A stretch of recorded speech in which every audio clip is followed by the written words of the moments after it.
News 18 Urdu online मुशायरा special. Karwan Sukhan में इस बार सिविल सर्वेंट शायरों का मुशायरा। हमारे दुख की भरपाई हुई थी, जमाने भर में रुसवाई हुई थी। दामन पे जो लहू है मेरी ख्वाहिशों का है, किरदार पे मेरे कभी धब्बा नहीं लगा। किसी मासूम हसरत का जनाजा दफन है, इसमें कोई पूछे तो मिट्टी का घरौंदा बोल सकता है।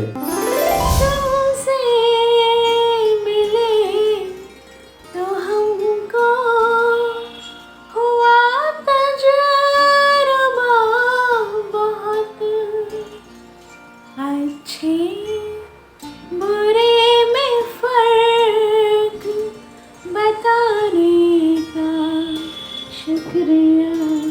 वाह वाह वाह। देखिए इतवार रात 10:56 पर सिर्फ न्यूज 18 उर्दू पर।